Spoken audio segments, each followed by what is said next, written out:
नमस्कार शेतकरी बंधूंनो, मी आपला शुभचिंतक सुरेश मसूरकर आपल्या सर्वांचे ग्रामीण क्रॉप आर्ट या युट्यूब चॅनलमध्ये स्वागत करत आहे.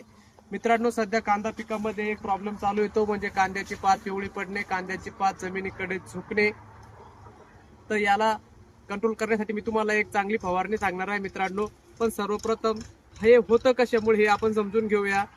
जर मित्रांनो आपल्या कांदा पिकाला व्यवस्थित सूर्यप्रकाश जर नाही मिळाला तर त्यामुळे सुद्धा आपली कांद्याची पात ही जमिनीकडे झुकते. दुसरं म्हणजे रस शोषणाऱ्या किडींनी जर जास्त प्रमाणात आपल्या कांदा पिकाच्या पातीमधला जर रस जर शोषला तर अन्नद्रव्याचा साठा कमी होऊन सुद्धा ती पात जमिनीकडे झुकते.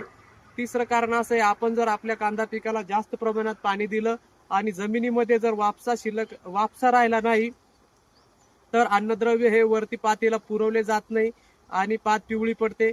आणि पात पिवळी पडल्यामुळे ती अन्नद्रव्य न पुरवल्या गेल्यामुळं झाड अशक्त होतं आणि अशक्त झालेलं झाड हे लवकर रोगाला बळी पडतं. हे एक त्याच्यातलं कारण आहे की ज्याच्यामुळे आपल्या कांदा पिकाची पात ही जमिनीकडे झुकते.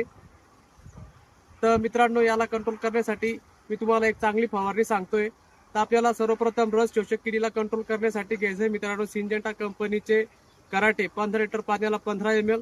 दुसरं आपल्याला त्याच्यासोबत घ्यायचंय मित्रांनो आमिस्टर टॉप, ज्याच्यामध्ये आझोग्लुस्ट्रॉबिन प्लस डायफिनेकोनाझॉल आहे. हे घ्यायचे आपल्याला 15 लिटर पाण्याला 15 ml. हे सेम कंटेनर असलेलं दुसरं कुठल्याही कंपनीचं घेतलं तरी चालेल. तिसरं आपल्याला याच्यासोबत घ्यायचंय मित्रांनो इसाबियॉन किंवा नोवाझाईन 25 ते 30 ml दोघांपैकी एक.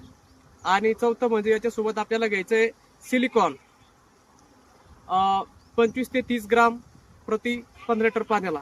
या सर्वांचं घेऊन आपल्याला फवारणी करायची आहे. नक्कीच तुम्हाला चांगला रिझल्ट भेटेल. धन्यवाद.